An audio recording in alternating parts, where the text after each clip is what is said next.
amados irmãos, sejam bem-vindos a mais uma reunião de Apocalipse. Nós estamos na mensagem 55, cujo título é Na Presença do Meu Deus. E é a relação à igreja de Sardes. Nós ainda estamos na igreja de Sardes, é a quarta mensagem. E esse versículo está baseado essa mensagem de hoje, na verdade, está baseada no versículo 2, tá? No final do versículo 2, se você ler, o Senhor falou assim: a parte B do versículo, porque não tenho achado íntegras as tuas obras na presença do meu Deus. Então, aqui, essa última frase, na presença do meu Deus, que é o tema dessa mensagem de hoje. Ah, mas ainda nós precisamos voltar um pouquinho, amados irmãos, para o início do capítulo 3, do versículo 1, para nós disputarmos essa mensagem com mais precisão. Nós temos falado, antes de entrar, de ler o versículo, capítulo 3, versículo 1, nós temos falado, amados irmãos, muitas vezes já, essa é a quarta mensagem de Sardes, já estão três mensagens que nós vemos falando, os irmãos, que Sardes diz respeito a uma igreja que de início foi viva, mas depois ela caiu na condição de mornidão, de morte espiritual. Quando a gente fala morte espiritual, não é afastamento da fé, apostasia, como aconteceu com a igreja de Tiatira, que a igreja nós desfrutamos no capítulo 2. Mas é no sentido de os irmãos desse período da igreja, que até hoje permanece, a igreja de Tiatira, Sardes, Filadélfia, Laodiceia vão permanecer até a volta do Senhor. Então, essas quatro características para permanecer até a volta do Senhor. Ou seja, haverá irmãos vivendo nessas quatro tipos de situações de vida da igreja, até a volta do Senhor, irmãos vivendo no catolicismo, irmãos vivendo no protestantismo morto, irmãos vivendo na condição maravilhosa de Filadélfia, e irmãos vivendo na condição de orgulho espiritual de Laodiceia. Então, essas quatro condições vão permanecer até a volta do Senhor. Então, a questão da igreja em Sardes é, é que eles estavam mortos, no sentido assim, eles estavam corretos na questão da palavra do Senhor, voltaram para a palavra, desde a Reforma Protestante, que agora já vem falando isso para os irmãos, né? Agora dia 31 de outubro é comemorado o dia da Reforma Protestante, que foi 1517, agora gravei a data, né? 31 de outubro de 1517, quando Martim Lutero cravou 95 teses, né? Lá na Catedral de Wittenberg, na Alemanha.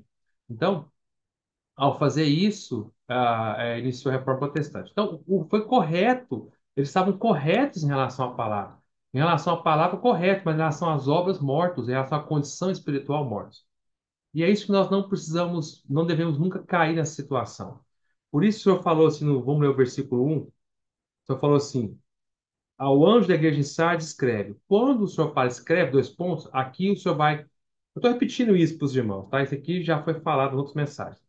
Eu começo sempre repetindo para que os irmãos relembrem, tá? Então, o Senhor falou assim: estas coisas diz aquele que tem os sete Espíritos de Deus e as sete estrelas. Quando o Senhor começa falando quem ele é, o Senhor, para Sardes, o Senhor diz que ele era quem? Ele era aquele que tem os sete Espíritos, ele é aquele que tem os sete Espíritos de Deus e as sete estrelas. Ao falar isso, o Senhor revela a condição dele para a igreja em Sardes, o senhor está querendo, o senhor está falando para a igreja qual é o remédio que eles precisam para sair da condição de morte espiritual. Justamente o remédio. O remédio que nós precisamos, irmãos, é exatamente o que o Senhor é e tem. Seja qual for o problema que eu e você estejamos enfrentando, que a igreja está enfrentando, a solução, o remédio é o Senhor, é a pessoa do Senhor e o que o Senhor faz e o que ele tem. Nosso remédio está no próprio Senhor. Por isso eu falo assim: estas coisas diz aquele que tem os sete Espíritos de Deus e as sete estrelas. O que eles precisavam, como igreja de Sardes, eles precisavam do Senhor como sete espíritos de Deus, que tem os sete espíritos de Deus, e eles precisavam é brilhar como as estrelas. Ou seja, a ordem aqui, irmãos, prestem bem atenção quando eu enfatizo essas coisas, porque elas são muito importantes. A ordem aqui é muito importante. Sempre observe a ordem na Bíblia. A ordem na Bíblia, ela não é por acaso. A ordem na Bíblia das coisas, são, como elas são citadas, não são sem importância. Não são aleatoriamente. O Senhor não faz nada de forma aleatória, sem importância. Tudo é perfeito. Então, para a condição da igreja de Sardes, que estava morta, o Senhor revelou que a solução é: vocês precisam de mim, como que tem os sete Espíritos de Deus. Vocês precisam de mim como aquele que é o Espírito sete vezes intensificado, ou o Espírito na sua plenitude, na sua ação máxima. Vocês precisam de mim como Espírito. Por quê? Porque nós falamos na mensagem passada que o Espírito é o que dá vida. E para alguém que está morto, o que mais ele precisa é da vida. Por isso a ordem é, primeiro o Espírito de Deus, é citado, os sete Espíritos de Deus, o Senhor fala que ele é aquele que tem os sete Espíritos de Deus. Depois o Senhor cita, logo em seguida, e, esse i é o acréscimo. E é preposição de acréscimo, de soma. E as sete estrelas. Então, para que nós possamos ser as estrelas que brilham, é fundamental que antes tenhamos o Senhor como sete espíritos. Por isso o Senhor cita primeiro que ele é aquele que tem os sete espíritos, depois ele fala das sete estrelas. Ninguém consegue brilhar, estar brilhando sem desfrutar do Espírito, sem estar cheio do Espírito. É o Espírito que nos faz brilhar. É o Senhor como Espírito nos faz brilhar. A nossa luz brilha quando estamos cheios do Espírito. Aí o Senhor continua. Conheça as tuas obras, e tens nome de que vives e estás morto. Falamos isso inúmeras vezes, eu quero de novo tocar nesse ponto, irmãos, porque isso é extremamente sério para nós. Muito sério. Nós falamos na mensagem passada quão sério é ter nome e não ter a realidade, parecer e não ser. Dizer que parece alguma coisa e na realidade não é. Irmãos, isso é sério. Isso pode, se nós vivemos de aparência, aparenta estar vivo, parece estar vivo, mas por dentro está cheio de morte, o que nós chamamos, nós falamos um termo lá do maquiar cadáver. Se nós vivermos assim, irmãos, isso é muito sério. E, na verdade, se nós formos sinceros diante do Senhor, irmãos, nós vivemos muitas vezes assim. Eu vivo assim. Você vive assim. Nós precisamos tomar, arrepender diante do Senhor todos os dias. Por isso, irmãos, eu prefiro aqui, se vocês observarem as sete cartas, os que vierem acompanhando desde o princípio, nas mensagens que temos falado, vão perceber a característica das sete cartas do Apocalipse. A maioria das palavras são palavras de repreensão. A maioria das palavras são palavras de alerta, são palavras fortes que o Senhor fala. Não são palavras minhas que são de repreensão. Então, quem sou eu?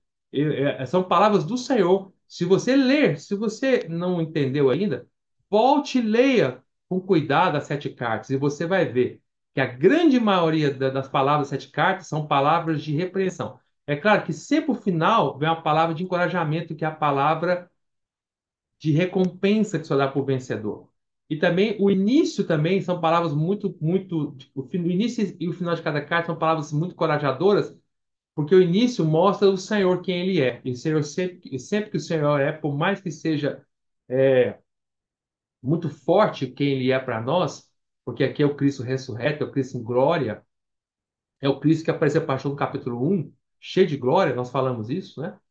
Isso é muito forte para nós, somos pecadores, mas ainda assim é maravilhoso, é encorajador.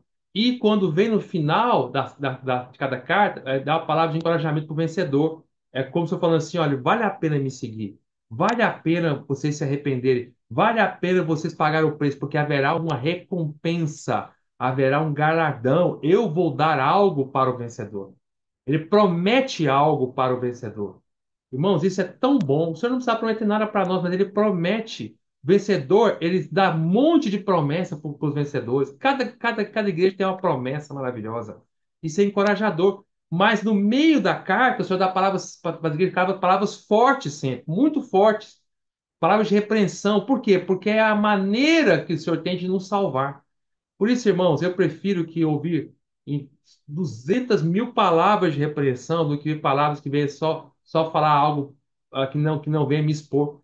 Porque eu preciso, pela minha natureza caída do Gustavo, pela natureza maligna que habita em mim, pelo meu orgulho, o qual eu sou da cabeça aos pés orgulhoso, por causa de tudo isso, eu preciso ser iluminado todos os momentos, todos os dias. Preciso te ver me expor todo momento, porque essa é a minha salvação. É a maneira do Senhor me livrar de mim mesmo. É a maneira de eu conseguir viver uma vida realmente no espírito da independência, reconhecendo que nada sou, eu não consigo nada, eu não posso nada. Eu preciso do Senhor. Então, irmãos, isso é algo maravilhoso. Então, há algumas palavras aqui que eu fiquei muito tocado antes de nós entrarmos na mensagem de hoje, mas aí que é sobre SARS, quando o senhor fala assim, tens nomes que vive, estás morto, aqui, eu queria ler para os irmãos, por exemplo, uma frase, como isso é sério, né, irmãos? Por isso que eu tenho ressaltado isso com os irmãos, né? Tenho falado várias vezes. Por exemplo, vou mostrar para os irmãos aqui, né? O Will Malgo, no seu livro de Apocalipse, seu comentário de Apocalipse, o Will Malgo, quando escreveu esse comentário, provavelmente foi, não sei bem quando, mas ele faleceu do no Senhor 92, então, com certeza tem muitos anos, né? Ele fala uma frase de Sardes que me impressiona muito. Ele fala assim, olha, presta atenção nessa frase aqui, ó. Aí o senhor fala das obras, olha só, vamos ler de novo o Apocalipse 3:1. O senhor fala assim no final: conheça as tuas obras. Por que o senhor fala obras? Aí depois o senhor fala de nome.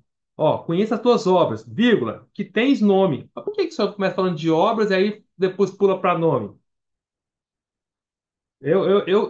Assim, se fosse eu escrever, eu, Gustavo, no meu ser pecador, né, cheio de erro, eu ia usar a maneira de entendimento, eu ia usar assim, ó, se fosse eu escrevendo a palavra de Deus. Claro que ainda bem que não sou eu que estou escrevendo, né? Mas se fosse eu escreveria assim: conheça as tuas obras. Já que começou falando de obras, né? Conheça as tuas obras, que tem nome de obras vivas, estás morto. Eu ia botar assim, para dizer que, para deixar bem claro que aqui eu comecei falando de obra, então essas obras têm que ser vivas ou mortas. Mas o Senhor parece que muda, né? Não, na verdade não muda, mas parece que ele muda. Ele fala assim: conheça as tuas obras, aí ele muda para nome. Ora, qual a relação então entre obra e nome? Conheça as tuas obras que tens nome. Fala de obra, depois fala de nome, de que vives estás morto. O que o Senhor quer dizer com isso? E onde eu quero chegar com isso? Quero chegar aqui. Ao Senhor falar isso, conheça as tuas obras que têm nome de que vives está morto, está falando que eles, a igreja em Sardes, os irmãos da igreja em Sardes, eles tinham não só eles tinham um nome de que está vivo, mas eles estavam mortos e, obviamente, as obras que eles faziam eram obras mortas também. Como é que um morto pode fazer obras vivas? É possível? É possível eu estar morto e fazer obras cheias de vida? Óbvio que não, não é, irmãos? Ou o contrário, eu estou cheio de vida e fazer obras mortas? É possível isso, espiritualmente falando? Não. Então, quando o senhor fala assim, conheça as tuas obras, tens nomes que vives, estás morto, ele está falando assim, vocês têm um nome sardes, quer dizer restauração, renascida, remanescente, algo vivo, mas vocês estão cheios, estão mortos por dentro, vocês têm obras mortas. Aí o Will Malgo, ele fala assim, quer ver sobre isso? Olha que frase, ele fala assim, a definição mais curta de obras mortas provavelmente é essa: parecer sem ser. Olha que interessante. A definição mais curta de obras mortas provavelmente é essa. Dois pontos. Parecer sem ser. O que é obra morta? É parecer que está vivo, mas não é vivo. Toda vez que nós parecermos vivos, mas não estivermos cheios de vida, e estamos fazendo obras mortas. Aí o Senhor vai falar assim para nós: conheço as tuas obras. É como se o Senhor dissesse assim: você pode achar que você engana a mim. Você pode até enganar os outros, mas a mim, não. Eu sei a realidade do seu ser. Você está morto. Você acha que pode fazer muitas obras para demonstrar que está com vida, mas no fundo, tudo que você faz mostra a sua condição de morte espiritual. Por mais que você insista em fazer obras, a sua condição está errada. O que importa para mim é quem você é, mais do que o que você faz. Se você é morto, tudo que você fizer será morto. Se você é vivo, tudo que você fizer será cheio de vida. Por isso é tão sério, irmãos. Irmãos, lembrem-se que o Senhor, ele olha muito mais para a nossa pessoa do que para as nossas obras. Porque se a nossa pessoa for correta, as nossas obras certamente, sem dúvida, espontaneamente serão. Mas se a nossa pessoa for errada, as nossas obras, por melhores que possam parecer aos homens, não passam de trapos de imundícia e de morte espiritual diante de Deus. Vocês se recordam de Caim e de Abel, lá em Gênesis 4? Caim, ele achou que estava fazendo uma grande obra para Deus. Ele foi lá, ele era um lavrador, lutou na terra, fez muito esforço, se esforçou e pegou o melhor que ele tinha produzido, as primícias. E no dia de apresentar para o Senhor, ele deu para o Senhor. Ele não pegou as primícias para si, ele pegou para o Senhor. Ao passo que Caim era um pastor de ovelhas, ele também pegou as melhores ovelhas que tinha e entregou para o Senhor, sacrificou para o Senhor. E aí a Bíblia diz que o Senhor, de Abel e da sua pessoa, ele se agradou. Ao passo que de Caim e da sua pessoa, de Caim e da sua obra, ele não, da sua oferta, ele não se agradou. Vou corrigir, que eu falei errado aqui agora, eu vou voltar. A Bíblia fala aqui, o Senhor falou aqui, de Abel e da sua oferta. Agora eu corrigi. O Senhor se agradou. Ao passo de Caim e da sua oferta, ele não se agradou. Vamos ver lá? Deixa a Bíblia aberta aqui em Gênesis, em Apocalipse 3. Vou rapidinho lá, já vou voltar para Apocalipse. Gênesis capítulo 4, perdão. Aí fala assim, ó, versículo 3, né? Eu vou ver Gênesis 4, versículo 1. Coabitou o homem com Eva, sua mulher, esta concebeu e deu à luz a Caim. Então disse: aqui adquiri um varão com auxílio do Senhor. Depois deu à luz a Abel, seu irmão. Abel foi pastor de ovelhas e Caim lavrador. E aconteceu que, no fim de uns tempos, trouxe Caim do fruto da terra uma oferta ao Senhor. Abel, por sua vez, trouxe das primícias do seu rebanho. Vou até fazer uma correção, né? Eu falei que Caim trouxe das primícias, né? Aqui não fala que ele trouxe das primícias, ele trouxe do fruto da terra. E Abel, pelo menos aqui é o que está falando, né? E Abel trouxe as primícias, né? O melhor. Abel, por sua vez, trouxe as primícias do seu rebanho e da gordura deste. Aí, olha o que a Bíblia fala: agradou-se o Senhor de Abel e de sua oferta, ao passo de Caim e de sua oferta não se agradou. Irou-se, pois, sobremaneira Caim e descaiu o semblante. Então lhe disse o Senhor: por que andas irado? Por que descaiu o teu semblante? Se procederes bem, não é certo que serás aceito? Se todavia procederes mal, eis que o pecado jaz à porta, e o seu desejo será contra ti, mas a ti cumpre dominá-lo. Então, se nós observarmos o versículo 4, olha o que o Senhor falou aqui, ó. Abel, por sua vez, trouxe as primícias do seu rebanho e da gordura deste. Agradou-se o Senhor de Abel. Primeiro, a Bíblia fala que o Senhor agradou da pessoa de Abel, do próprio Abel. Depois, o que Abel fez para o Senhor. Ó, e da sua oferta. A ordem é Abel, depois do que ele faz a obra. Primeiro sempre vem a pessoa, depois vem a obra.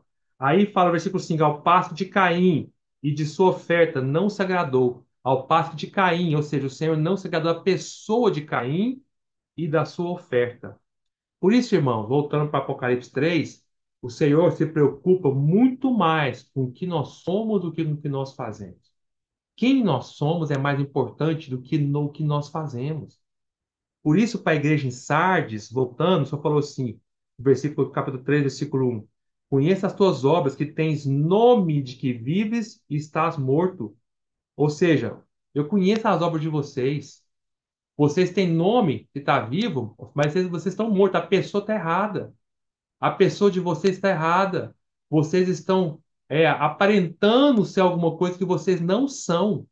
Vocês aparentam ter a cheiro de vida de Deus, mas no fundo vocês estão mortos. E o que que vocês acham que as obras de vocês serão? Obras mortas também. Conheça a obra de vocês.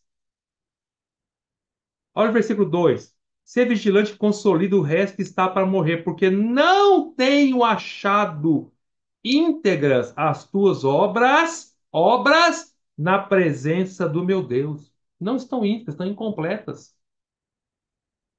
Irmãos, mais uma vez, o que nós somos é mais importante do que nós fazemos.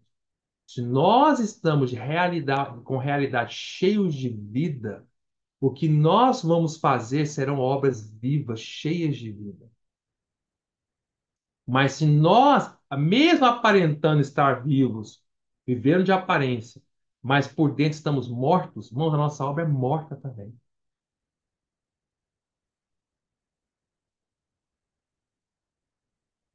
Olha que o Will Malvo fala. Fala assim: parece existir algo, mas na realidade não há nada. Você olha para ele, parece que está algo, mas o que que você parece? Parece que tem algo de vida. Mas quando você chega lá, não há nada. Puxa, como isso é sério, irmãos. Ó Senhor Jesus. Se nós realmente, irmãos, não estivermos cheios de vida, mas estivermos vivendo de aparência, isso será tão perigoso para as pessoas, irmãos, e para nós mesmos. Você sabia? Você sabia que será muito perigoso para nós, para as pessoas? Sabe por quê? Nós, irmãos, somos. A Bíblia fala que Paulo fala, em Filipenses, que nós somos os luzeiros deste mundo. Os luzeiros, o que que são luzeiros? São as estrelas que brilham à noite nas trevas. O mundo jaz em trevas, o mundo está morto em trevas. E as pessoas deste mundo que vivem nas trevas, elas estão cegas, elas não sabem para onde ir, elas não sabem como viver a vida delas, elas não sabem como conduzir, elas vão de mal a pior. E elas precisam urgentemente de uma luz. Quem vive em trevas, o que mais ela precisa é de luz. Tudo que ela precisa é de uma luz. E quem é a luz para as pessoas que vivem em trevas? São os crentes. Somos nós. Nós somos os luzeiros deste mundo que conduzem as pessoas no caminho certo. Vocês sabem que antigamente, até hoje, na verdade, não é só antigamente, não, até hoje, né? Antigamente era mais, essa função era muito mais forte, mas até hoje ainda é importante. Antigamente não havia GPS para os barcos, não havia, não havia satélites e nas tempestades ou nas escuridões, nas noites muito escuras, quando os barcos se aproximavam, estavam tentando se aproximar da terra firme, como é que eles sabiam que eles estavam próximos ou não? Havia os chamados, aqueles faróis, né? Os chamados faróis, não é? Os faróis que iluminavam. Eu tinha até um farol aqui, não sei onde foi parar, né? Um desenho de um farol. Bom, tá por aqui, né? Mas havia os faróis que iluminavam os barcos, não é? E, qual era importante? Aqueles faróis que davam direção para os barcos, quando os barcos estavam perdidos à noite, ou nas tempestades imagina você dentro do barco, um capitão de um barco, não havia GPS, não havia nada, você está próximo de chegar à terra firme, mas você não consegue ver nada, tempestade violenta, à noite ainda, escuridão, aquela violenta, aquela coisa, você não consegue saber por onde você está, puxa, você entra em desespero. você acha que vai virar o barco, vai bater em algum lugar, você não sabe onde você está, tá perdido, de repente você vê o farol iluminando, assim,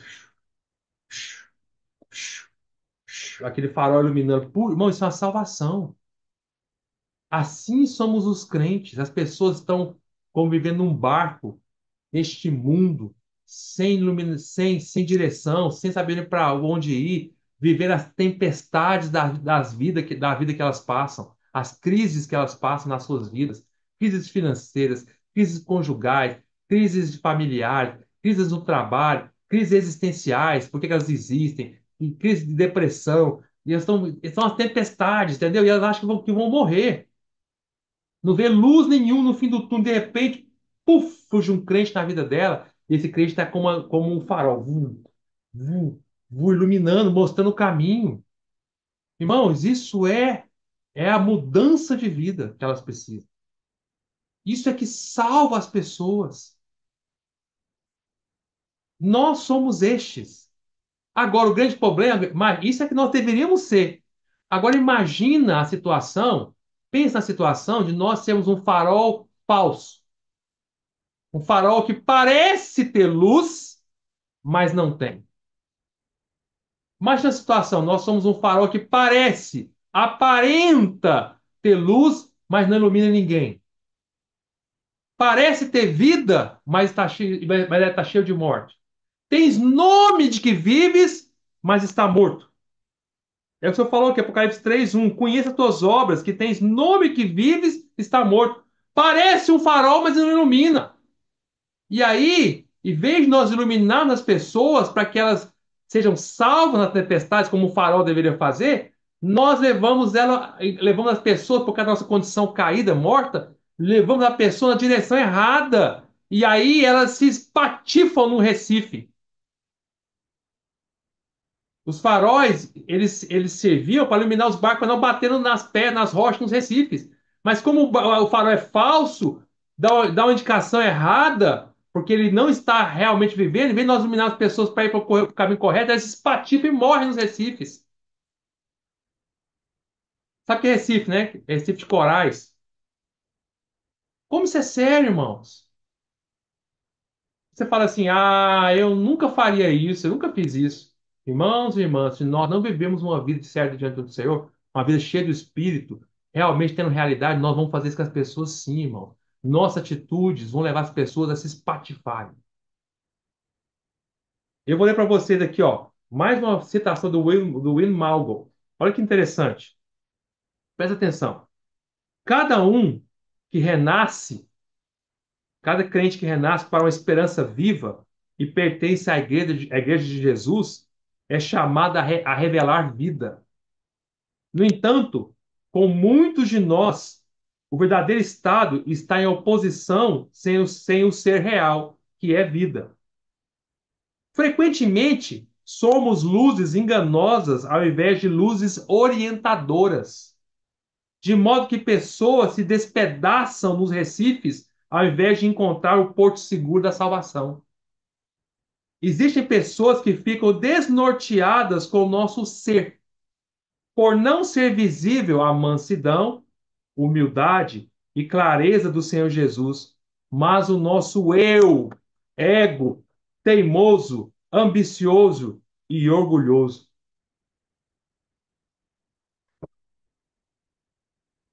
Irmãos, os irmãos vão entenderem ao longo dessa mensagem onde eu quero chegar com os irmãos, né? Onde o Senhor quer nos mostrar a importância da luz, de ter vida. Vamos voltar aqui um pouquinho, né? Olha como esse aqui é tão rico esse ponto. Vou mostrar para os irmãos, né? Conheça as tuas obras. Estou lendo Apocalipse, capítulo 3, versículo 1, final do versículo. Conheça as tuas obras, que tens nome de que vives e estás morto. Ou seja, mais uma vez, já está claro para os irmãos. Eles se diziam que era alguma coisa, tem nomes que vivem. Nós somos Sardes. Sardes quer dizer o quê? A palavra Sardes? Restauração, remanescente, renovada, renascida. Certo? Como se ele dissesse assim: nós somos renascidos, cheios de vida. Nós somos Sardes. Mas aí, quando olhavam, cadê a realidade disso? Alguém renascido é cheio de vida. Renascido, ele não morreu, não. Não é, morreu novamente. Renasceu, ao contrário, viveu, ganhou vida de novo. Estava morto, ganhou vida. Renasceu, ganhou vida. Aí quando você vai olhar, puf, tá morto. É sério demais, irmãos, nós dizermos algo de nós mesmos sem que de fato nós sejamos. Isso é muito sério. Nós já falamos isso muitas vezes nessas mensagens de Sardes. E até nessas cartas de Apocalipse. Da mesma maneira que é muito sério, falar assim: ah, somos Filadélfia. Ah, é? Realmente tem a realidade de Filadélfia? Realmente tem a realidade de Filadélfia? Ao falar isso, isso é gravíssimo. Irmãos, muito melhor. Aí nós falamos para os irmãos: não vamos esquecer o nome. Não vamos importar com o nome, vamos ter a realidade. O mais importante é a realidade. Vamos buscar desesperadamente ser aqueles que têm vida. Não importa quem nós somos, deixe o Senhor nos chamar. O mais importante não é eu me chamar, é o Senhor dizer quem eu sou. Se eu tenho vida, o Senhor vai dizer: Gustavo, tu tens vida. Se eu não tenho vida, o Senhor vai falar: você está morto. Agora, olha como é maravilhoso. Olha a diferença. Eu vou pegar aqui agora a diferença entre Sardes e Esmirna. Nós temos comparando as igrejas. Nós temos vindo aqui nessas mensagens comparando as sete igrejas umas com as outras. Olha que interessante, Sardes com Esmirna. Sardes se chamava de vivo, né? Nós somos vivos, somos Sardes, temos um nome vivo. Aí você falou assim: você até é morto. Ou seja, quando o Senhor diz algo para eles, foi algo muito forte. Foi totalmente o oposto do que de fato eles eram. Agora, olha Esmirna, como é interessante. Vamos voltar um pouquinho? Vai para Apocalipse capítulo 2, versículo 9. Olha que rico isso, mas é tremendo, é maravilhoso. Apocalipse 2, 9. Só fala assim, para a igreja de Esmirna: conheça, agora quem está falando é o Senhor. Conheça a tua tribulação, a tua pobreza. É entre parênteses, mas tu és rico. Uau, que tremendo! Tá vendo? Deixa o Senhor dizer para nós. Aqui foi o contrário. Estou falando assim: Esmirna, eu sei que você é pobre, mas na verdade, para mim, você é rica. Mas tu és rico. Aos olhos das pessoas, Esmirna, você é pobre. Mas, Esmirna, não se preocupe com o que as pessoas chamam você. Porque para mim, Esmirna, você é rica. Agora, ao contrário de Sardes, vamos para Sardes. Sardes, Apocalipse 3, versículo 1, fala assim: conheça as tuas obras, que tens nome que está vivo, de que vives, mas está morto. É como se falasse assim: Sardes, os outros e você, né? Você fala que você está cheio de vida, mas na verdade, para mim, você está morta. Entenderam a diferença? Lá, Esmirna só fala assim: eu conheço que você é pobre, mas para mim você é rica. Uau! Tá vendo, irmãos? O mais importante não é o que nós nos chamamos, não é o nome, não é nada disso. E não é nem o que as pessoas se preocupam conosco, as pessoas nos chamam. O mais importante é como o Senhor me vê. Quem eu sou para o Senhor? Quando eu estou aqui nesse quarto sozinho aqui de oração, quem eu sou na presença do meu Deus? Quando eu dobro meu joelho diante do Senhor, eu vou orar. Quem eu sou? Quem é o verdadeiro Gustavo? É ali, na presença do meu Deus, que conta de fato quem eu sou. Não é o que eu aparento para as pessoas, bom ou ruim. É quem de fato eu sou. Para as pessoas eu aparento um vencedor, mas diante do Senhor tu fala assim: está sendo derrotado pelo pecado dia após dia. Ou para as pessoas, eu posso parecer ninguém. Mas na presença do meu Deus, eu falo assim, Gustavo, tu és rico, tu és um vencedor. Irmãos, o Senhor, ele olha todas as coisas, não é? Por isso, que o Senhor fala assim, ó, no versículo 2. Lê a Bíblia aí. Apocalipse 3:2. Ser vigilante consolida o resto que estava para morrer, porque não tenho achado íntegras as tuas obras na presença do meu Deus. Irmãos, isso é maravilhoso. Observem como o Senhor fala. Eu vou mudar. Eu vou mudar um pouquinho para você ver. Eu vou mudar como está escrito aqui para vocês verem que interessante. O Senhor falou assim, ó. Porque não tem ser vigilante e construído o resto que está para morrer, porque não tem achado íntegras as tuas obras na presença do meu Pai. Ele não falou do meu Pai, ele falou da presença do meu Deus. Aqui, o Senhor, quando falou das obras da igreja em Sardes, que eu estava procurando, o Senhor falou na presença do meu Deus, do Deus do Senhor Jesus.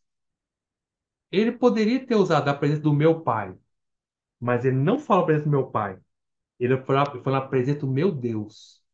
Se você pular lá para o versículo 5 de Apocalipse 3, quando fala do vencedor, lá no finalzinho só fala do Pai. Quer ver? Ó, pelo contrário, estou lendo Apocalipse 3, 5, finalzinho. Pelo contrário, confessarei o seu nome diante de meu Pai e diante dos seus anjos. Diante de meu Pai e dos seus anjos. Mas, aqui no versículo 5. Mas quando fala das obras, você não fala de Pai. Você fala a presença do meu Deus. Por que isso? Porque irmãos, o Senhor, quando no seu viver terreno, quando você estava nessa terra, no seu ministério terreno, seus 3 anos e meio, tudo que o Senhor fez, não só isso, né? A vida inteira do Senhor, desde que ele nasceu, na verdade, né? Mas é mais claro para nós, né? Nos evangelhos, no ministério terreno do Senhor, nos seus últimos 3 anos e meio, seu ministério, né? Nessa terra. Ali, os evangelhos mostram claramente para nós que tudo o que o Senhor fazia na presença do Deus dele, que também era o Pai do Senhor. Mas era uma questão não só de Pai, mas a questão de Deus. O Senhor estava na presença o tempo todo do Pai de Deus. Sempre. Tudo que nós fazemos, obras vivas, só podem ser feitas se forem feitas na presença de Deus. Quando o Senhor vai ver as obras da igreja, o Senhor vai procurar as obras, ele procura, irmãos. O Senhor está procurando. O Senhor vai olhando, procurando, cadê as obras dele? Cadê as obras dele? Aí eles vão ver se as obras estão íntegras. Ele fala, não encontrei. No versículo 2 ele fala, Apocalipse 3:2. Porque não tenho achado íntegras as tuas obras na presença do meu Deus. Achado, ele estava procurando.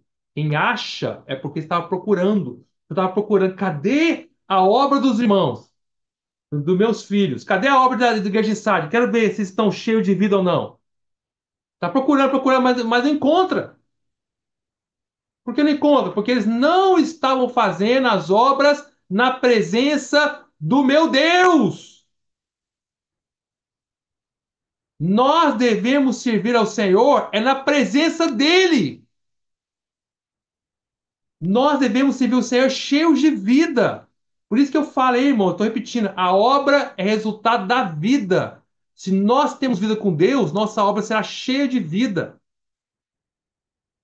Se nossa pessoa está correta, a nossa obra também está correta. Vamos entender melhor. Vamos entender com mais calma. Vamos com calma, né? Vamos com calma.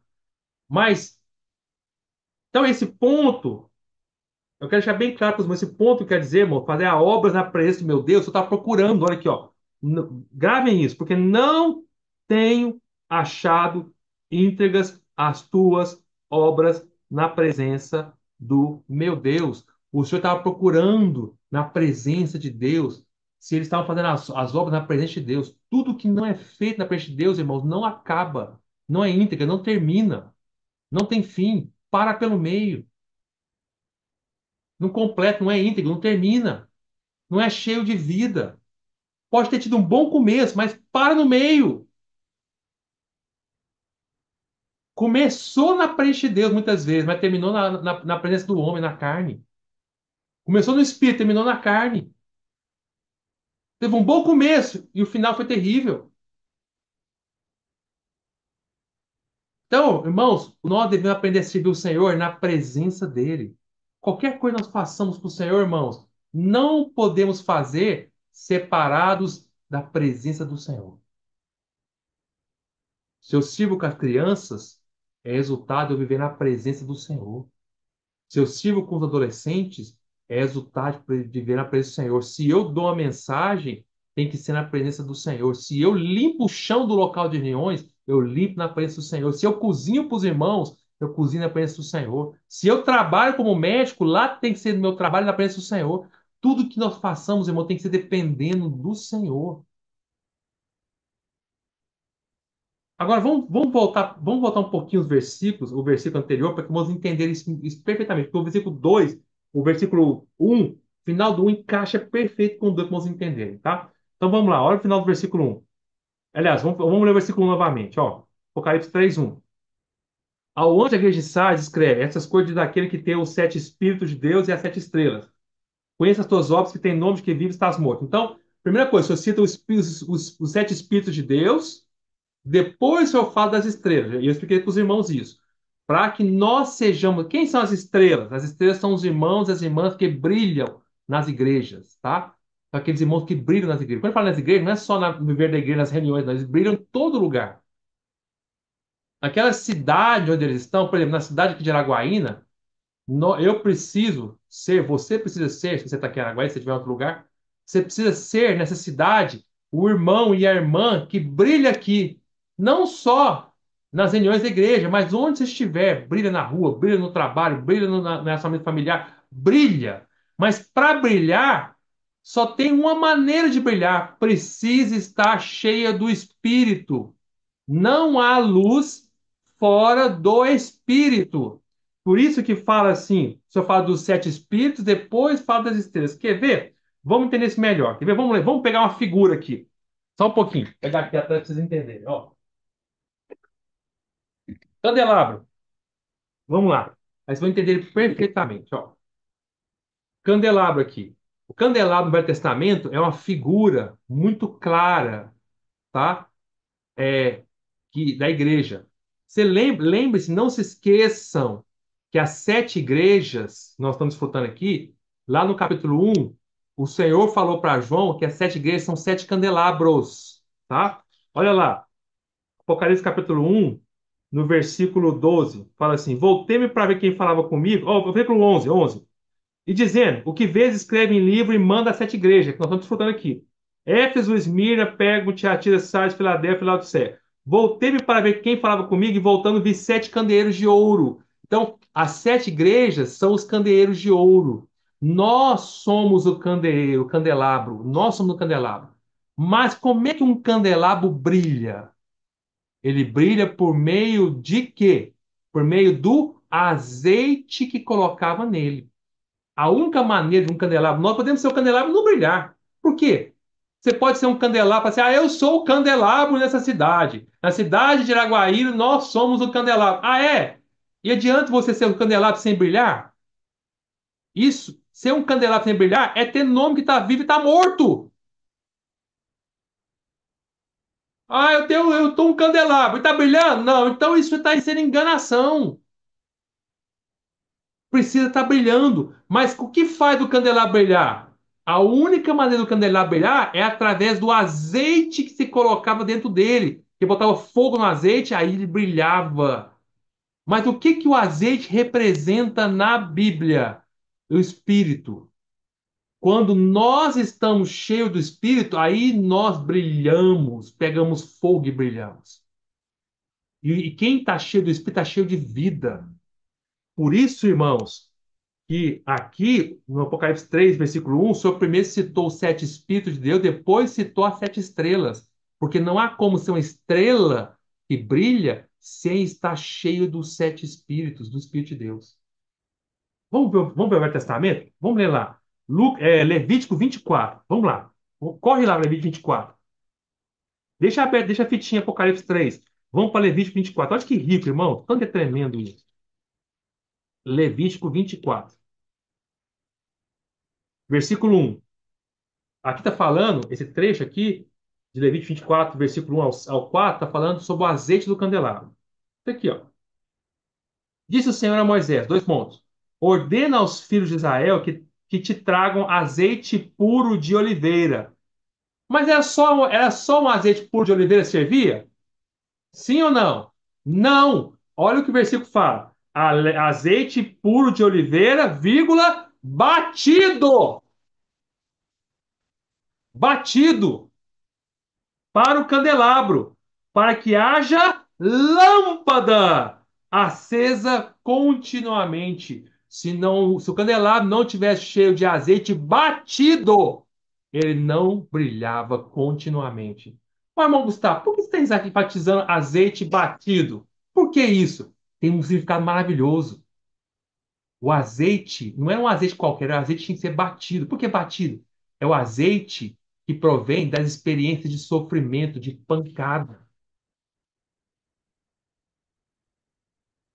Quando nós somos batidos, quando nós passamos por sofrimento, quando nós passamos por pressões, quando o Senhor permite que venham as pressões sobre nós, aí que sai o azeite que brilha, é o azeite que está batido, que foi sacudido, que foi jogado, batido para um lado e para o outro. É esse azeite que nos faz brilhar.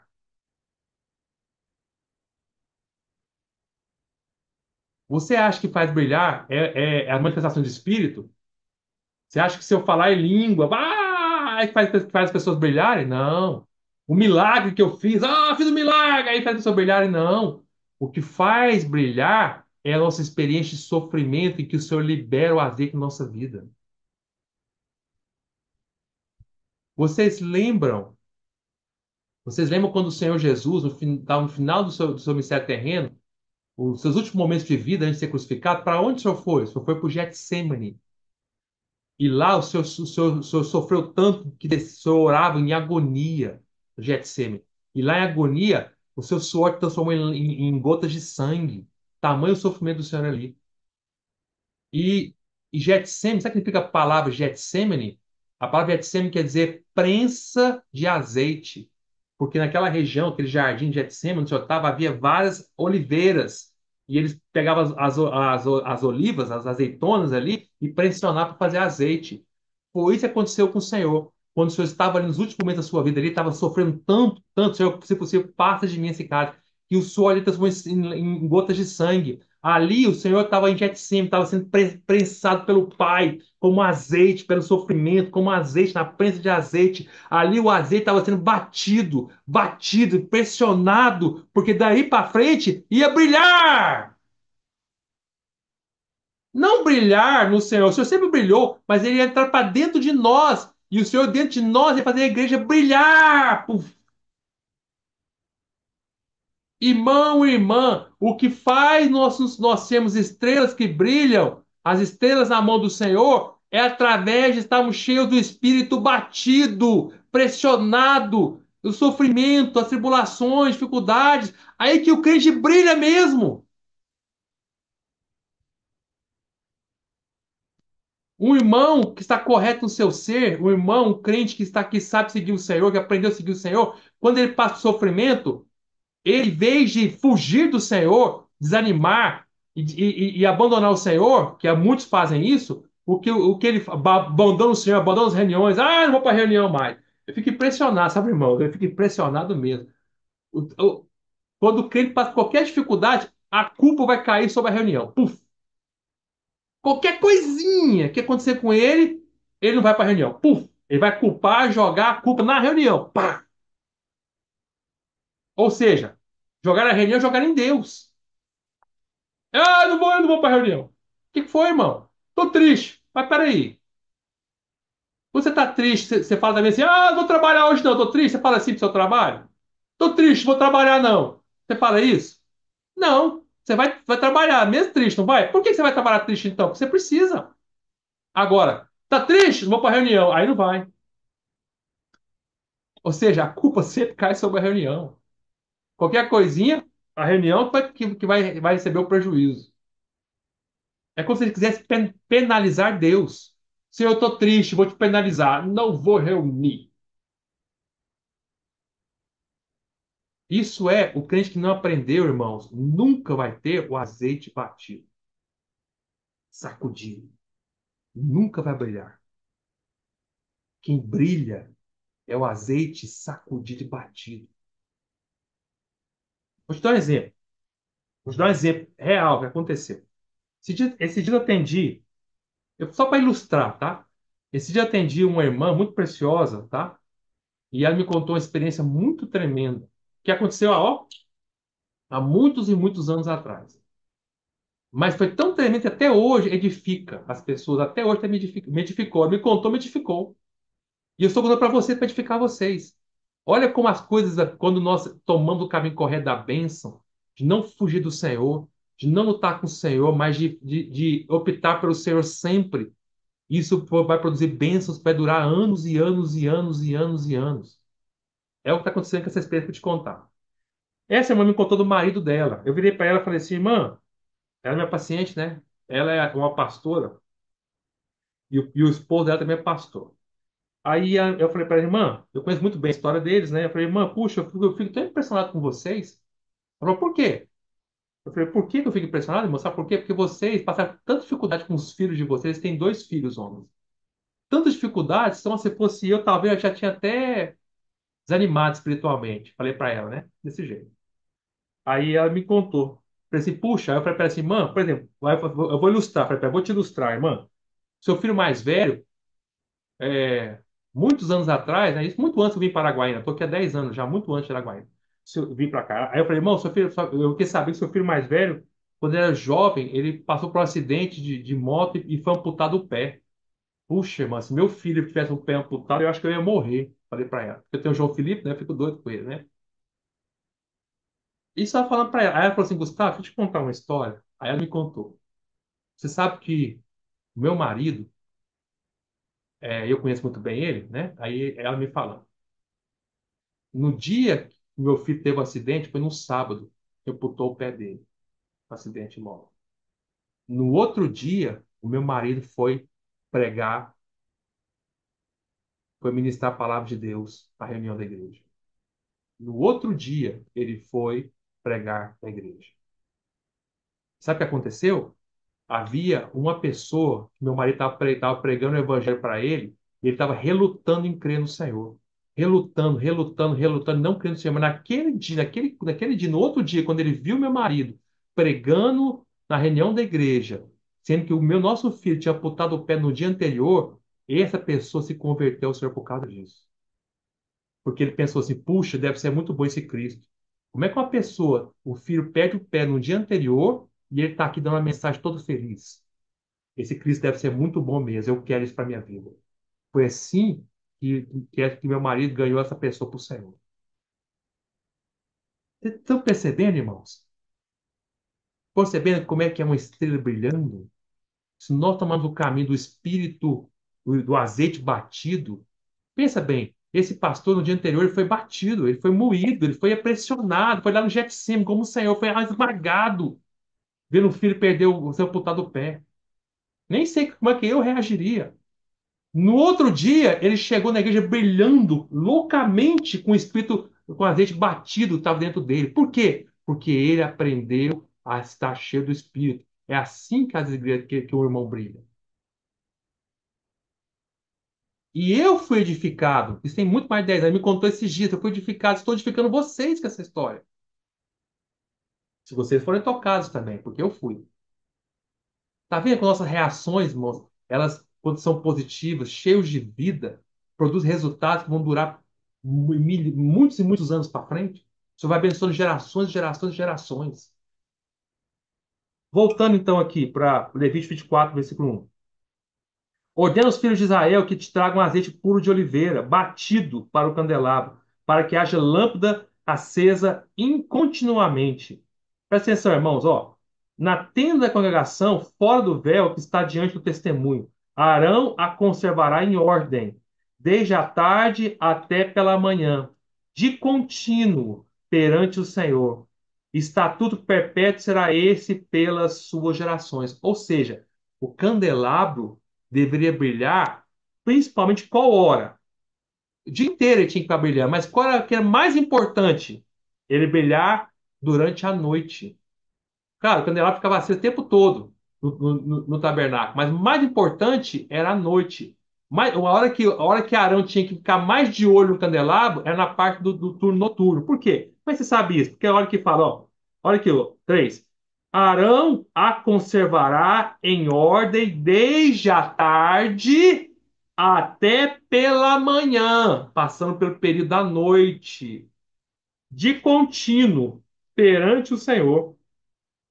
O que que isso quer dizer? Quer dizer que a hora mais importante que está brilhando é na parte da noite. Irmãos, nós precisamos brilhar, nós como a igreja, precisamos brilhar como estrelas o tempo todo, mas principalmente nós como sacerdotes, como Arão, todos os crentes são sacerdotes, nós devemos tomar mais cuidado na parte da tarde até a manhã, ou seja, na parte da noite, ou seja, quando a igreja, quando o mundo está passando por trevas, mais ainda, ou quando nós estamos em situações de trevas, quando nós achamos que as coisas estão difíceis, está tudo escuro, mas aí que é a hora que nós devemos fazer esse candelabro brilhar mesmo, intensamente. Essa é a hora de brilharmos, da tarde até pela manhã. Mas a maneira de brilhar tem uma condição. A condição é, ó, presta atenção, vou ler de novo a frase, ó. No capítulo 3, Levítico 24, versículo 3. Na tenda da congregação, fora do véu, que está diante do testemunho. Agora, ó, presta atenção. Arão representa eu e você. A conservará em ordem. Primeiro, a nossa vida, quando nós estamos cheios do Espírito, é uma vida de ordem. Irmãos, quanto mais um crente está cheio do Espírito, mais ele é cheio da ordem. A vida dele anda certinho nas ordens. Uf, debaixo das ordens do Senhor, e ele é uma vida que não desvia nem para a direita nem para a esquerda, está tudo em ordem, certinho. Ainda que exteriormente pode estar um caos, mas no coração dele está em ordem. Vamos continuar. Desde a tarde até pela manhã, ou seja, no período da noite. De contínuo. Ele não é um crente que, oscilante, não, não, é de contínuo. Agora, o mais importante é essa palavrinha agora, ó. Perante o Senhor. A maneira de brilhar é estar cheio do Espírito, vivendo na presença do Senhor, perante o Senhor. Estatuto perpétuo será este pelas suas gerações. Olha o 4. Sobre o candeeiro de ouro puro, conservará em ordem as lâmpadas perante o Senhor, continuamente. Irmãos, a maneira de fazermos todas as coisas é perante o Senhor. Por isso que a igreja de Sardes, o Senhor falou que para eles o Senhor que era sete espíritos, depois o Senhor falou que tinha sete estrelas que brilhavam, aí no versículo 2 o Senhor falou assim, não tem achado as tuas obras íntegras na presença do meu Deus, ou seja, perante o meu Deus, eu não estou encontrando vocês. Eu tenho procurado vocês perante o meu Deus, mas eu não encontro vocês nem a obra de vocês. Vocês não estão vivendo na minha presença. A maneira de servir o Senhor, irmãos, é perante o nosso Deus. É aí que brilha. Puf. O crente só pode brilhar se ele viver na presença de Deus, perante o Senhor continuamente. Perante o Senhor, continuamente, perante o Senhor, perante as pessoas haverá luz. Quem vive perante o Senhor, continuamente, brilha perante as pessoas, continuamente. Por que o Senhor falou dos sete espíritos? Olha aqui. Candelabro, ó. É magnífico isso. Candelabro, ele tinha sete lâmpadas, ó. Uma, duas, três, quatro, cinco, seis, sete. Cada uma dessas lâmpadas quando estava cheio de azeite batido, queimava e brilhava. Puf, puf, puf, puf, puf, puf. As sete lâmpadas representam os sete espíritos brilhando. Por isso eu falo assim: eu tenho sete espíritos. Um, dois, três, quatro, cinco, seis, sete. É lógico que o Senhor não tem sete Espíritos Santos, não é isso. Mas se eu falo que tem sete Espíritos, quer dizer que o Senhor estava referindo que ele se expressava por meio dessas lâmpadas aqui, ó. O candelabro o candelabro, na verdade, no Velho Testamento é um símbolo do Deus triuno. Ele era todo de ouro. O ouro representa a natureza do Pai, que é santo. A forma do candelabro representa Cristo, que Cristo tornou Deus em forma. Deus assumiu a forma de um homem. Deus era ouro, mas o ouro sem forma. Um dia esse ouro ganhou uma forma, que é Cristo, é o candelabro. E Cristo brilha por meio do Espírito. Cristo hoje tem a sua expressão por meio do Espírito Santo. Só que o espírito, o candelabro tinha sua expressão por meio das lâmpadas. O que brilhava eram as lâmpadas, não era o candelabro, eram as lâmpadas. Então, quem expressa, quem dá expressão para o Deus triuno é o Espírito que está em nós. Por isso, as sete lâmpadas representam os sete espíritos, tá? Que brilham. Vamos entender? Agora vamos ver alguns versículos. Isso é Velho Testamento. Agora vamos para o Novo. Olha que magnífico. Vamos lá. Vamos ver como é que o senhor vivia. Vamos ver como é que o senhor vivia, tá? O senhor vivia o tempo todo na presença de Deus. Quer ver? Vamos ler lá.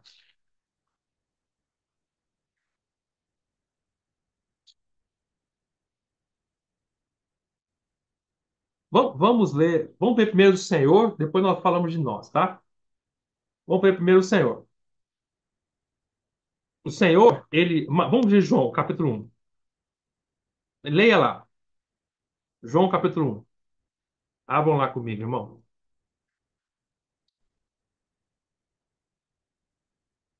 Quando a gente fala de luz, você pode estar perguntando assim, irmão Gustavo, eu não estou entendendo. Você está falando de Sardes, que o problema de Sardes é que eles faltavam vida. Sardes estava morto. Tinha um nome que estava vivo, mas na realidade ele estava morto. O problema de Sardes não era luz, era vida. Sim, o problema de Sardes era vida. Mas a vida é que traz a luz. Por isso nós estamos cheios do Espírito, porque é o Espírito é que dá vida. Por isso, quando nós estamos cheios do Espírito, nós somos as estrelas que brilham. Por isso, se Sardes estivesse cheio de vida, Sardes brilharia. Teria obras que brilham. Porque a vida, a luz vem pela vida. E a vida é através do Espírito. Vamos ler capítulo, João capítulo 1, você vai entender. Olha sobre o Senhor Jesus. Ó, João capítulo 1, versículo 4. João capítulo 1, versículo 4 está falando do Senhor Jesus. Ó. A vida estava nele. Nele quem? No Senhor Jesus. E a vida era a luz dos homens. O Senhor é a própria vida. E o que iluminava as pessoas não era não era as obras propriamente que o Senhor fazia, era o quem o Senhor era. Claro que as obras do Senhor mostravam quem o Senhor era, mas eu quero dizer que o que realmente ilumina as pessoas não é o que nós realmente fazemos, é quem nós somos, porque se nós somos o que nós somos, vai produzir obras corretas também. O Senhor era a própria vida, e a vida do Senhor que iluminava os homens. Aí você fala no versículo 5, ó, a luz resplandece nas trevas, e as trevas não prevaleceram contra ela. Aí depois de João falar sobre quem o Senhor Jesus era, que o Senhor Jesus era a própria vida e era a própria luz, a vida era a luz, aí o Senhor vai falar agora de nós, quer dizer, nós, os seus discípulos. Agora, ó, 6. Houve um homem enviado por Deus cujo nome era João, igual eu e você. Aqui é João Batista, falando João Batista. Igual eu e você, nós somos também enviados pelo Senhor. Os discípulos não foram enviados e viraram apóstolos, nós também somos enviados também. Aí ele fala, versículo 7. Este enviado, que era João, veio como testemunha para que testificasse a respeito da luz, a fim de todos virem a crer por intermédio dele. Ele não era a luz, assim como também nós, irmãos, não somos a luz. Eu e você não somos nada, nós não somos a luz, mas nós temos Cristo em nós que brilha através de nós. Cristo que é a luz do mundo, mas quando está em nós e brilha através de nós, nós nos tornamos a luz do mundo. Lembre-se que em João capítulo 8, versículo 12, você falou assim: Eu sou a luz do mundo. Mas em Mateus capítulo 5, você falou assim para os discípulos: Vós sois a luz do mundo. Quando eu era jovem, eu não entendi esse versículo, eu achava que havia uma contradição. Aí eu falava assim: Senhor, peraí, a Bíblia fala, as pessoas falam que a Bíblia não tem contradição. Mas aqui tem uma contradição. O senhor fala que O Senhor é a luz do mundo. Ele fala que eu sou a luz do mundo. Quem que é a luz do, quem que é a luz do mundo, então? É o Senhor ou nós? Ou eu? Os discípulos. Na verdade, a luz do mundo é o Senhor. Mas quando o Senhor está em nós, que é o azeite batido, né, o Espírito em nós, a vida do Senhor em nós, quando nos enche, nós estamos cheios de vida, nós brilhamos essa luz. Nós somos o candelabro que brilha essa luz. Versículo 9. A saber, a verdadeira luz que vinda ao mundo ilumina todo o homem. Como é que o Senhor Jesus iluminava todo o homem? É através da sua vida. É o que o versículo 4 fala. A vida estava nele, a vida era a luz dos homens. Quando Cristo estava nessa terra, a própria vida do Senhor iluminava as pessoas. Só que o Senhor enviou uma pessoa para testificar dessa luz, que era João Batista. Só para a mesma coisa hoje. O Senhor é que é a luz dos homens. E é a vida do Senhor que brilha. Mas aí ele está em nós hoje, os seus enviados. É através de nós que o Senhor faz brilhar. Quando nós estamos cheios de vida, nossas obras brilham, nós somos estrelas que brilham. Entenderam, irmãos? Olha Mateus capítulo 4, 16. Está falando do Senhor Jesus, tá? Aqui, Mateus capítulo 4 está falando do Senhor Jesus. Versículo 16. Ó. O povo que jazia em trevas viu grande luz. Quem? Quem é essa grande luz? O Senhor. Quando o Senhor Jesus veio, as pessoas estavam mortas nas trevas. Era o povo que jazia morto, em trevas. Aí continua. E aos que viviam na região e sombra da morte, resplandeceu-lhes a luz. O Senhor é essa luz maravilhosa. Agora, preste bem atenção nesse versículo aqui. Esse versículo lembra um pouco de Sardes, quer ver? Aqui esse versículo mostra dois tipos de situações das pessoas. Vamos lá. Primeiro, no início do versículo, fala assim: o povo que jazia em trevas. Então, para o primeiro tipo de pessoa, é aquelas pessoas que estão mortas. Jazir é morta. Estão mortas nas trevas. Quem está morto nas trevas precisa muito de luz. Mas há uma segunda tipo de pessoa. O povo que estava já em trevas viu grande luz. Mas tem a segunda, ó. É aqui, ó. E aos que viviam na região e sombra da morte. Há um segundo tipo de pessoa. São pessoas que não estão mortas espiritualmente, mas estão quase como mortas. Porque elas não estão mortas, não estão jazendo em trevas, mas elas estão vivas, viviam, mas elas viviam aonde? Na região e sombra da morte. Pode não estar morto, mas está vivendo próximo da morte. Não está morto. O primeiro grupo jazia, está morto nas trevas. O segundo grupo está vivendo, aí não morreu ainda, mas está vivendo próximo da morte. Viviam na região, no lugar onde a morte tem alcance, na onde a morte atua. E sombra da morte. Que sombra da morte? A morte não chegou nele, mas passou, a sombra da morte passou por eles. A morte não chega, mas a sombra passa, quer dizer que ela está pertinho deles e está tendo uma certa influência neles. Esses também, o Senhor brilhou como luz. Nós, irmãos, como crentes, já não estamos mortos nas trevas mais. Nós nascemos de novo. Nós fomos salvos. Mas Sardes também, os irmãos da igreja de Sardes, não eram incrédulos, eles haviam se convertido, era igreja. Um dia antes de crer, eles estavam mortos nas trevas, nos seus delitos e pecados. Mas depois que creram, estavam vivos. Mas depois que foram ressuscitados, espiritualmente falando, estavam vivos, voltaram a viver na região e na sombra da morte. A morte começou a beirar eles, porque eles tinham o nome de que está vivo, mas estavam mortos. Um crente nunca vai estar morto como um incrédulo. O crente está morto totalmente. Um crente já foi vivificado. Tem Cristo no seu espírito. Mas pode estar vivendo na região e sombra da morte. Irmão, irmã, onde nós estamos? Estamos na região da sombra da morte? Vivemos na região onde a morte atua? A sombra da morte pega sobre nós? Está tão pertinho a morte de nós que a sombra nos alcança? Se esse é o caso, nós precisamos da luz. Resplandeceu-lhes a luz. Por isso que Sardes, o professor falou assim: você está morto, Sardes. Você não está morto que nem os incrédulos, mas você está morto vivendo na região de sombra da morte. Você precisa viver luz.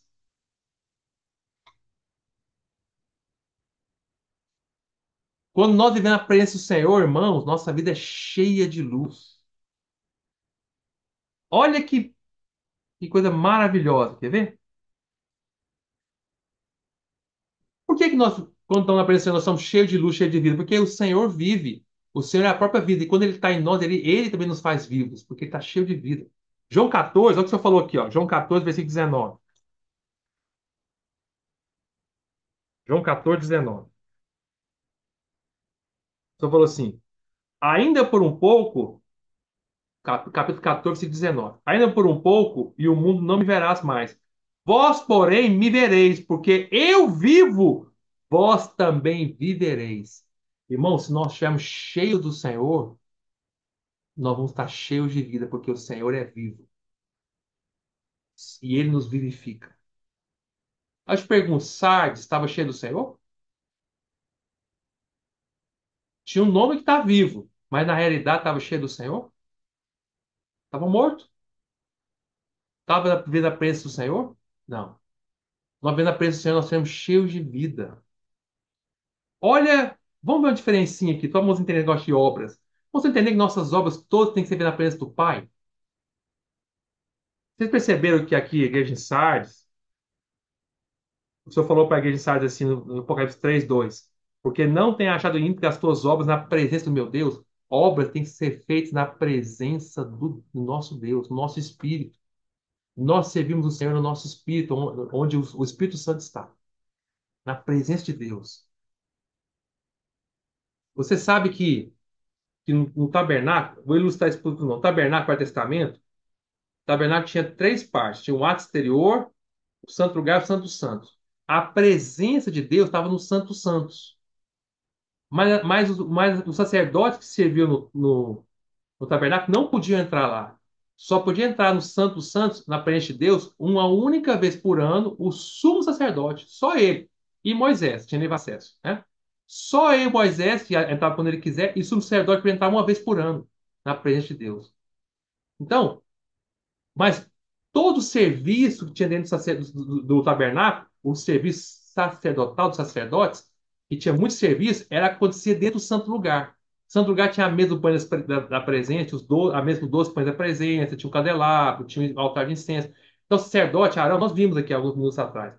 Arão tinha que colocar azeite toda hora no candelabro para ele não se apagar.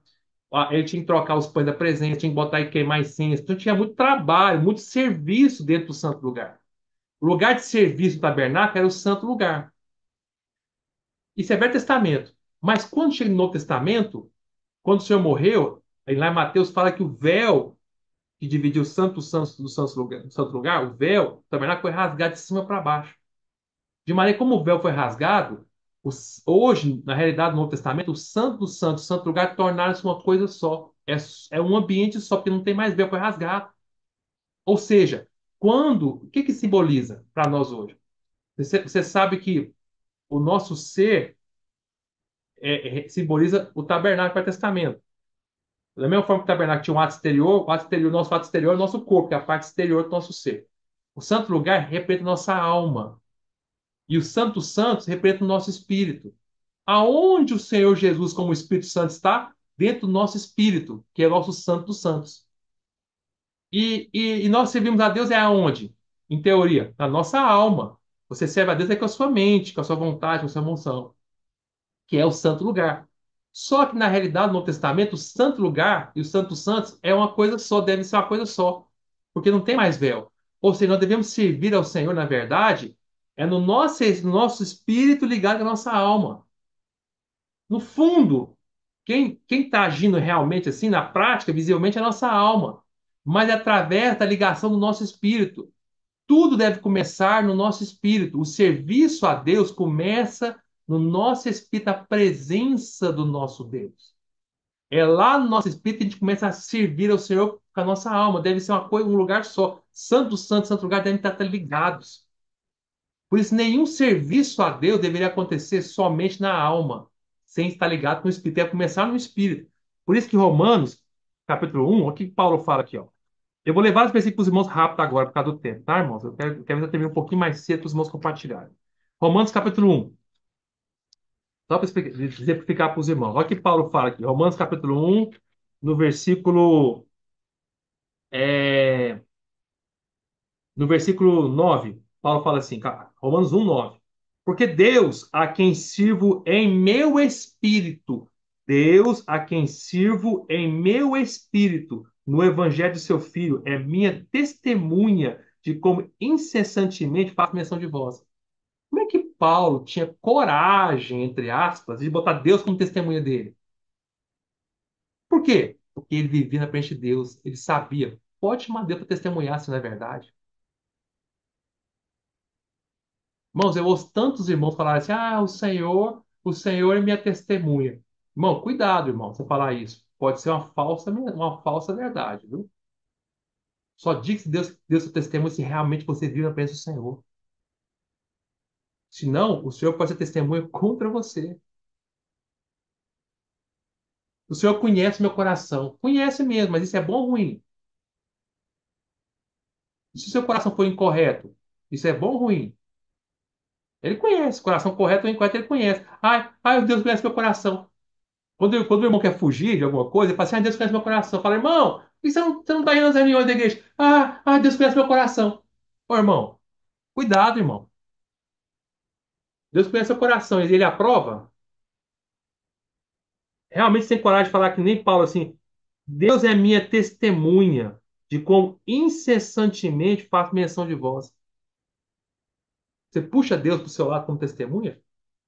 Pergunta para Deus. É como Paulo fala assim: ó, tá em dúvida do que eu tô falando? Pergunta para Deus. Vai lá e ora para você, Senhor. É verdade que Paulo ora por mim, por todos nós, sem parar? Paulo fala assim: pode perguntar para Deus, pergunta para lá, para ele. Ele é minha testemunha.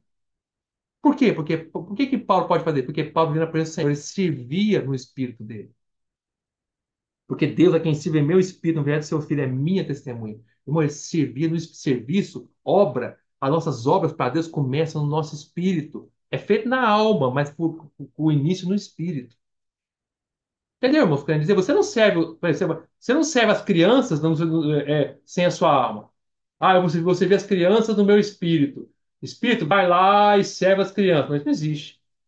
Você tem que levar o seu corpo até lá, na reunião das crianças, e você tem que cuidar das crianças com a sua alma, com a sua mente, vontade e emoção. Mas isso sob o controle do Espírito Santo no nosso espírito, na presença de Deus. Entendeu, irmãos? Agora, é muito comum o crente levar a sua alma até lá, leva o seu corpo, leva a sua alma, chega lá, faz tudo na sua alma, sem dar frente de Deus. Aí quem está governando? É o espírito, não é a carne. A alma sob o controle da carne. Aí o que acontece é obras mortas. O Senhor fala assim: conheça as tuas obras, tem nome que te vi, mas está morto. As suas obras não achei íntegra na presença do meu Deus. Não achei. Entenderam, irmãos? Nós precisamos viver no Espírito. Olha como é que era o Senhor Jesus. Olha como ele vivia sempre no Espírito. Quer ver? O Senhor, toda a obra que o Senhor fazia, não era ele que fazia, era o Pai. Por quê? Porque o Senhor vivia na presença do Pai. O Senhor não fazia nada sem ser na presença do Pai. Ó, João capítulo 10, versículo 32. Eu vou ler alguns versículos rápidos. Vamos rapidinho comigo, irmão. Irmãos. João 10, 32. Fala assim: disse-lhe Jesus: tenho-vos mostrado muitas obras boas da parte do Pai. Por qual delas me apedrejais? Obras boas da parte do Pai. Quem está fazendo as obras aqui? É o Senhor ou é o Pai? O Senhor Jesus está falando que é o Pai que está fazendo, mas através de quem? Do Filho, que é o Senhor Jesus. Fala assim: tenho-vos mostrado muitas obras. Como é que o Senhor mostrava muitas obras? Através dele. Mas quem está fazendo é o Senhor Jesus? Não, era o Pai. Obras não minhas, da parte do Pai. Quem fez foi o Pai através do Filho. O Senhor Jesus fazia tudo na presença do meu Deus, do Deus dele, que era o Pai. Olha o versículo 37. Se não faço as obras de meu Pai, não me acrediteis. Mas se faço e não me credes, crede nas obras, para que possais saber e compreender que o Pai está em mim e eu estou no Pai. Está falando assim: olha, eu não faço as minhas obras. Quem faz é o Pai. Ó, 37. Não, se não faço as obras do meu Pai, não me acrediteis. Se eu não faço as obras do meu Pai, não acredito, mas eu faço as obras do meu Pai, não é minhas próprias obras. Eu faço na presença do meu Pai. É Ele que faz em mim. Começa no Pai. A origem do filho, de tudo que o filho fazia, era o pai. E a nossa origem deve ser o espírito. Entendeu? Porque o filho, ele glorifica o pai. E o Espírito Santo glorifica o filho. E o Espírito Santo está em nós. Então, tudo que nós fazemos deve começar no espírito. para glorificar o Filho que glorifica o Pai. Vocês acho que não estão entendendo, né? João capítulo 14, mais um exemplo. 14, versículo 10, fala assim: Não crês que eu estou no Pai, e que o Pai está em mim? As palavras que eu vos digo, não as digo por mim mesmo, mas o Pai que permanece em mim faz as suas obras. Não era o Senhor que fazia as obras, era o Pai. Ao 11. Crede-me que estou no Pai e o Pai em mim. Crede ao menos por causa das mesmas obras. Por que mesmas obras? O que o filho fazia era o que o pai fazia. O que o pai fazia era o que o filho fazia. Você olhar para o filho, você vê o pai. Se você olhasse para o pai, você veria o filho, porque é a mesma coisa.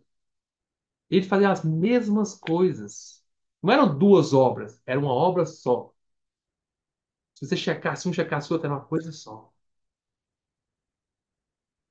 Assim deve ser a nossa vida. Quando o Senhor Jesus olha para nós, o que ele vê? Ele vê as mesmas obras em nós, obras diferentes. Ele olha e fala assim: eu vejo que o Gustavo está fazendo a mesma obra que eu estou fazendo. Ou seja, eles são um só. Ou será que o Gustavo está fazendo uma obra diferente que a obra que eu quero fazer? Eu estou fazendo um, o Gustavo está fazendo outra. Se o Gustavo está fazendo outra, diferente da minha, as obras do Gustavo não têm a minha vida. Ou seja, são obras mortas.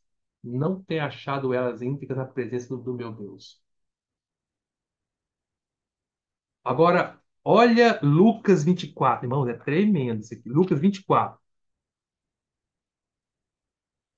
Lucas 24, versículo 19. Olha que aqueles dois discípulos de Emaús falaram, ó.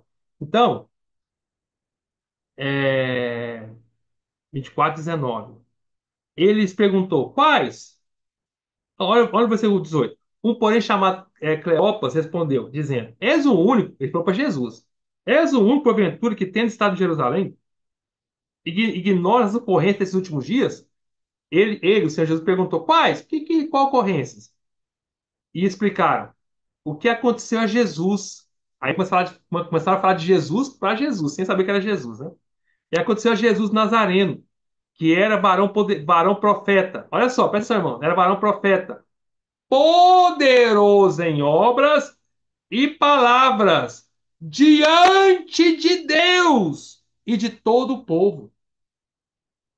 Primeira, olha a ordem maravilhosa. Primeira coisa, o Senhor, ele não era poderoso em palavras. Ele era poderoso primeiro em obras e depois em palavras. Ó, poderoso em obras e palavras.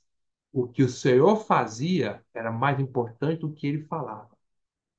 Primeiro o Senhor fazia, depois ele falava. E o que o Senhor fazia e falava era sempre diante primeiro de Deus e depois do povo. O Senhor primeiro estava sempre diante do Pai, depois do povo. Olha aqui, olha o que fala no final do versículo. Ó, poderoso em obras e palavras diante de Deus primeiro. E depois, e de todo o povo. Tudo que o Senhor fazia começava diante do Pai, na presença do Deus dele. Começava na presença de Deus, começava ali na comunhão com o Pai. O filho deixava o Pai trabalhar nele, em Cristo. E deixava o Pai falar com ele. Aí, quando o Pai trabalhava em Cristo, o Pai falava em Cristo, aí o Senhor ia fazer diante do povo. Viram a ordem aqui? A ordem é: o Senhor primeiro é poderoso em obras e palavras. Obra primeiro, depois palavra. E diante do Pai, diante de Deus, depois diante do povo. Primeiro nós somos diante de Deus, depois nós seremos diante das pessoas. Agora, olha a diferença entre o Senhor e Moisés. Moisés, vamos lá para Atos capítulo 7. Olha a diferença, interessantíssimo. Atos 7, Estevão está contando toda a história do povo de Israel. Aí chega no versículo é, 34, fala assim, Atos 7, 34. Aí Estevão começa a contar sobre Moisés. Só que Moisés que Estevão está contando aqui é Moisés antes, quando Moisés ainda estava no Egito, tá? Antes de Moisés se encontrar com o Senhor na sarça, tudo. Era o Moisés antes de ter experiência com Deus ainda, tá? Quando ele estava lá no Egito. Olha só. Aí ele fala assim: Vi com efeito o sofrimento do meu povo. povo no Egito. Ouvir. Claro, ele tá citando aqui, só explicar por irmão. Estevão está citando o que o Senhor falou para Moisés quando falou com ele na sarça. Só que ele vai citar no versículo 34 a condição de Moisés antes, quando estava lá no Egito. Isso eu quero explicar para os irmãos. Ó, vamos entender, vamos ler. Vi com efeito o sofrimento do meu povo no Egito. Ouvi o seu gemido e desci para libertá-lo. Vem agora e eu te enviarei ao Egito. Tá, aí tá falando que Deus falou, tá falando, Estevam tá falando que o que Deus falou com Moisés na sarça lá no deserto, depois do Egito. Só que no versículo 35 ele volta com Moisés no Egito, ó. A este Moisés, a quem é... Não, peraí, irmãos,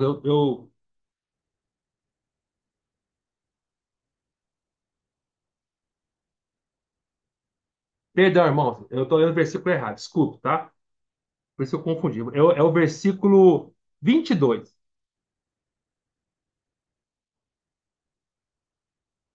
Perdão, eu estava lendo o versículo errado. Eu precisei o versículo 22. Vamos voltar para o 22, aí fica melhor. Fala assim: E Moisés foi educado em toda. Agora sim, está falando de Moisés lá no Egito. Tá? Agora sim. Vamos lá. E Moisés foi educado em toda a ciência dos egípcios. E era poderoso em palavras e obras. Viram a diferença entre Moisés no Egito e o Senhor Jesus? Quando lá em Lucas falou do Senhor Jesus, falou que o Senhor era poderoso em obras e palavras. Aí Moisés no Egito é o contrário. Ele é poderoso primeiro em palavras e obras. Agora, Moisés no Egito era poderoso em palavras e obras na presença de Deus? Não, na presença do homem. Aqui é o Moisés antes de conhecer o Senhor. Quando o homem ele vive fora da presença de Deus, ele primeiro tem poder nas palavras do que em obras. Mas quando o homem vive como o Senhor Jesus aprende de Deus, ele é poderoso primeiro em obras, depois em palavras. Não estou entendendo? Eu vou, eu vou, eu vou citar ali Lucas de novo, só para os entenderem. Lucas 24:19 fala assim: E lhes perguntou quais? Explicar. O que aconteceu a Jesus Nazareno, que era varão profeta, poderoso em obras e palavras, obra primeiro, depois palavras, diante de Deus e de todo o povo, diante de Deus, depois do povo. Poderoso em obras e palavras diante de Deus, depois do povo. Aí o Moisés no Egito, antes de conhecer o Senhor. Atos 7:22. E Moisés foi educado em toda a ciência dos egípcios e era poderoso em palavras e obras. E cadê diante de Deus aqui? Não tem. Tá diante dos homens, diante da cultura egípcia que ele aprendeu. Irmãos, é isso que eu quero mostrar para os amados santos de Deus. Como é importante nós vivermos na presença do Senhor. Primeiro é mais importante quem nós somos do que nós fazemos, tá? E aí eu queria citar alguns exemplos rápidos aqui, quando nós estamos cheios do Espírito, olha como é que nós brilhamos como estrela. Lembra que no início da mensagem eu falei que primeiro é importante nós estarmos cheios do Espírito, primeiro cita lá em Apocalipse 3:1 fala dos sete Espíritos, depois fala das sete estrelas. Aqui eu vou mostrar para os irmãos como é que é importante nós estarmos cheios do Espírito, quando nós estamos cheios do Espírito, nós brilhamos. Exemplos bem rápidos aqui, tá? Vamos ler Atos, eu vou só ler, não vou nem comentar. Atos, capítulo 15, rapidinho, irmão. Vamos lá. Atos 16, perdão. Atos 16. Atos 16. Atos 16 fala assim, ó. Olha o versículo é, 11. Atos 16, 11. Tendo, pois, navegado de Troade, seguimos em direitura a Samatroce e no dia seguinte a Neápolis. E dali a Filipe, cidade da Macedônia, primeiro distrito e colônia. Nessa cidade permanecemos alguns dias. No sábado, saímos da cidade para junto do rio, onde nos pareceu haver um lugar de oração. Então, o que que eles foram fazer lá na beira desse rio? Eles foram orar, se encher do Espírito. Depois que eles se encheram do Espírito, estavam orando, o que aconteceu? Aí continuou, ó, e assentando-nos, falamos às mulheres que para ali tinham concorrido. Eles foram orar. Depois que estavam orando, enchendo do Senhor, eles encontraram mulheres ali, estavam naquele lugar. Aí, quando eles falaram, eles brilharam como luz. Quer ver, ó? Certa mulher, chamada Lídia, da cidade de Tiatira, vendedora de púrpura, temente a Deus, nos escutava. o Senhor lhes abriu o coração, lhe abriu o coração para atender às coisas que Paulo dizia. Porque como é o que aconteceu com Lídia? Quando Paulo começou a falar, a luz começou a brilhar no coração de Lídia. Ela começou a entender o que Paulo estava falando. O Senhor começou a brilhar no coração de Lídia. Por quê? Porque Paulo havia se enchido do Espírito orando primeiro. Quando ele estava cheio do Espírito, ele tornou-se imediatamente uma estrela que brilha. E aí, Lídia ganhou luz quando ele falava. Ele falava, Lídia ganhava luz, porque o Senhor estava brilhando em Paulo.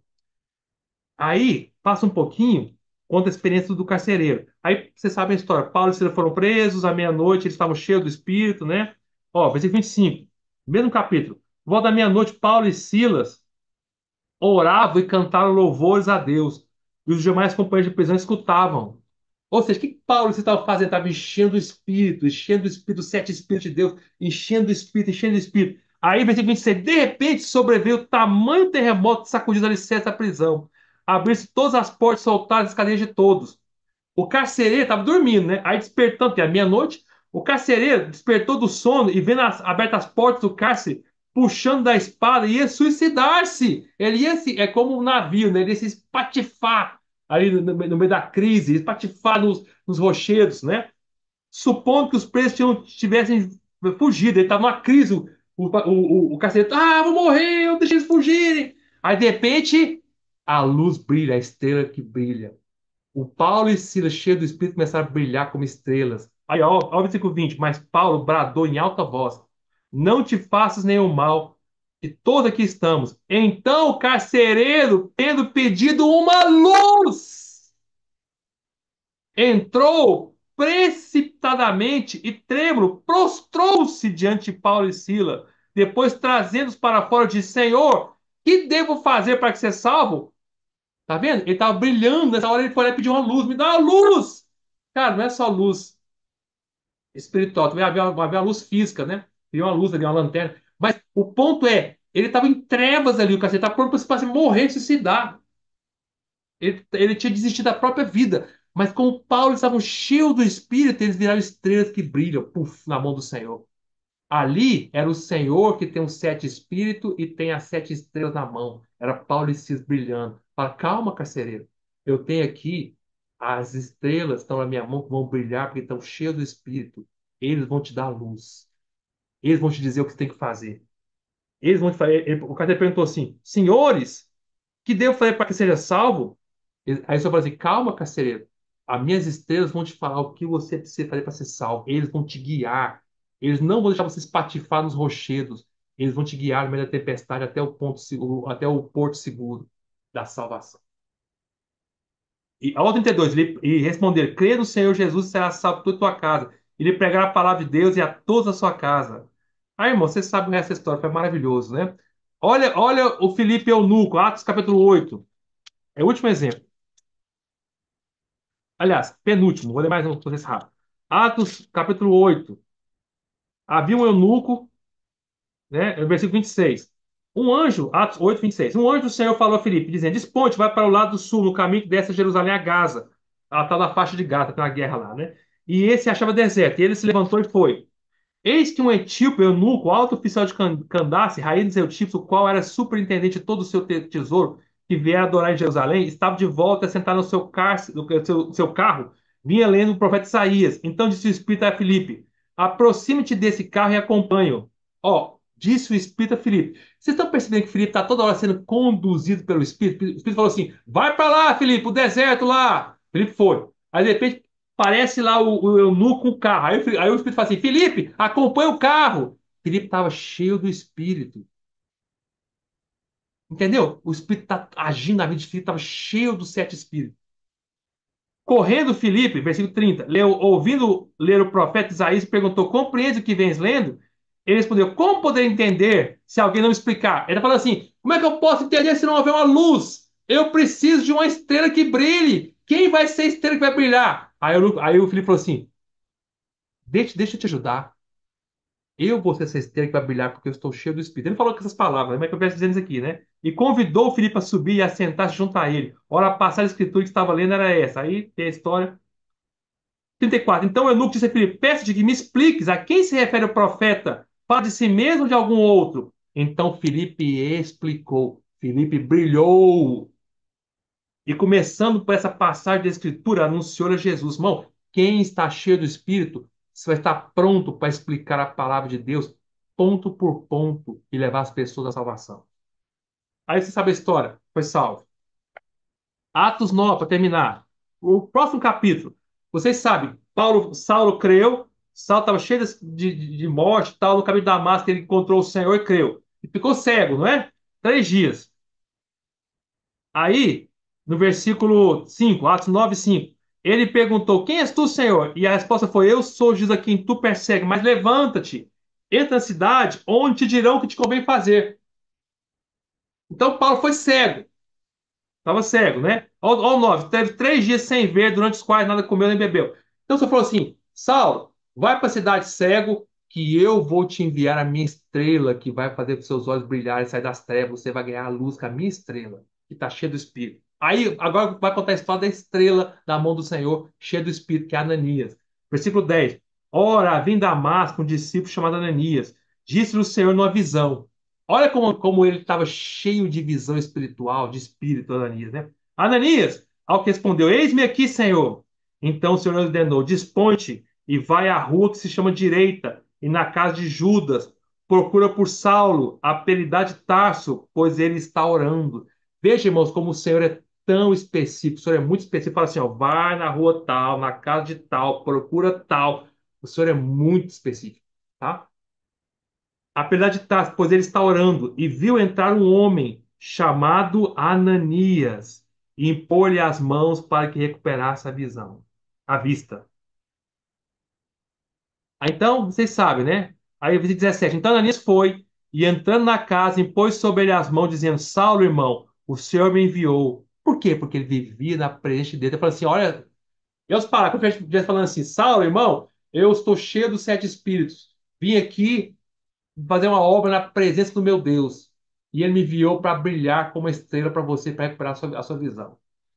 É isso que está falando em outras palavras, né?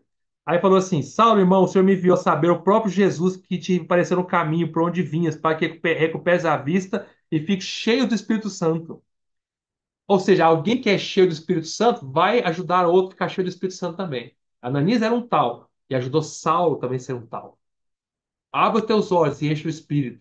Irmão, se nós não formos pessoas cheias do Espírito, como a gente pode ajudar outros a serem cheios do Espírito também? Imediatamente, versículo 18, ele caiu dos olhos como que umas escamas e tornou a ver.